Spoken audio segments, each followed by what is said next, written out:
This is Electric Universe Geology Earth News. These are the book cliffs. This is Utah over here, Colorado over here. These are the book cliffs with all the oil and the coal.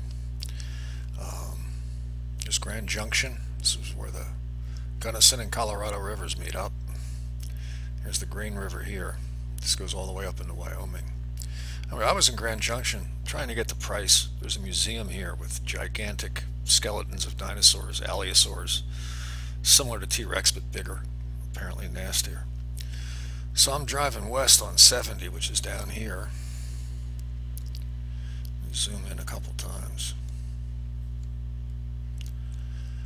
And of course I missed my turn up here at 191, and I had already been up there, so I kept going west over the San Rafael swell and then west, and then there was a dirt road over here that I could take north to get me up to Price, a little detour. Now, I'm kind of a sucker for detours, so I took it, and there was construction workers. It was pretty cool. Let's see if I can find the road here. Oh, here it is. So I'm going along here, and I asked one of the flag guys stopping traffic if there's any petroglyphs, and he says, yeah, right up here there's petroglyphs.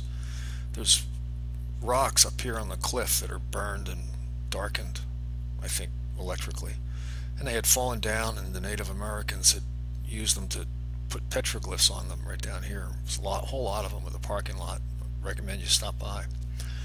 And I wanted to be up at the top to see what the cliff looked like. Start driving west, you're on 803, and all of a sudden you're up at the top of the cliff. It's like I got my wish. So now I'm standing there looking at this thing. I get out to see what the cliff looks like, and I have pictures which I'll show you now. So here we are. Here's the top of the cliff up here. This is even more burnt, but you have this layer. And I walked up here, looked around. It's really difficult. It's really slippery. I almost fell a couple times wearing flip-flops because I'm an idiot. And I'm looking at this, and I'm seeing that this looks more damaged than this. The right-hand side seems to have more damage right here than the left side. And it continues all the way down the ridge.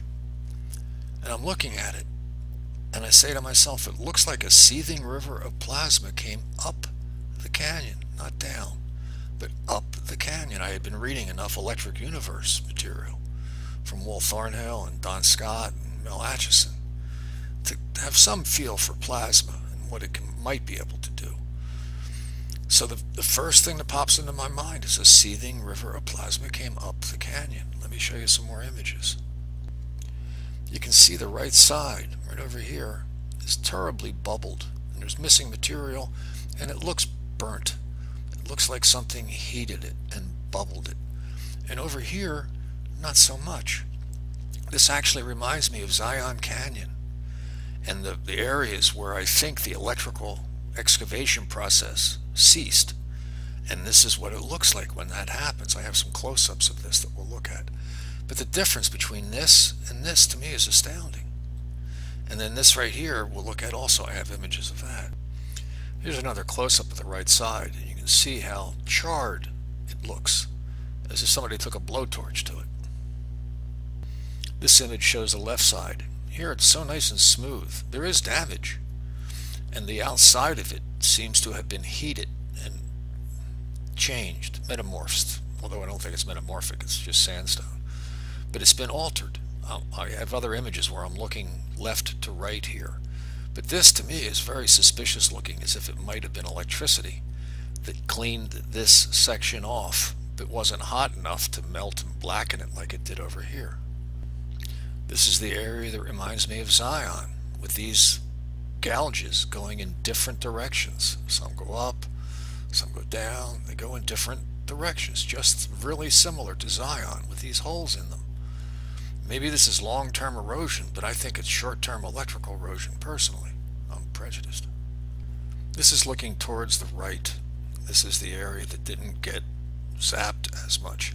But the outside layer is so different than the inside layer.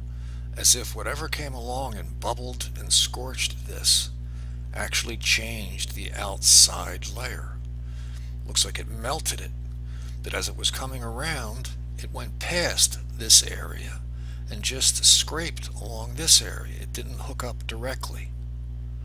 So there's less damage here than there is over here. There seems to be directionality, as if the plasma, the seething river of plasma, was coming up the hill. After I had looked at this, I had a memory of Worlds in Collision, which I had not read cover to cover in maybe 6, 7, maybe 10 years. But I remembered Rivers of Fire. 3 or 4 months later, because I'm a lazy slug, I went back and read Worlds in Collision. I should have done it right away, but I'm not very proud of myself sometimes. But I did reread it, and there's all this talk about Rivers of Fire. And that got my attention, because they didn't have words like seething rivers of plasma when these occurrences took place. They had to use the best vocabulary they had at their disposal, which was a river of fire. This fits in nicely with the descriptions from Worlds in Collision. And since this moment, I keep seeing canyons where it appears that seething rivers of fire or plasma came up the canyon, as described in Worlds in Collision. I think that's a factor here. So my life was pretty normal before this moment, before this day when I saw this. Since then, I've been, I guess, clinically obsessed. There's might be a 12-step program I can take, but I don't think so. I don't think there's a cure for this. I suggest going to this place for yourselves. You can do it with the maps that I've provided. Take a look at it and see what you think. Thank you.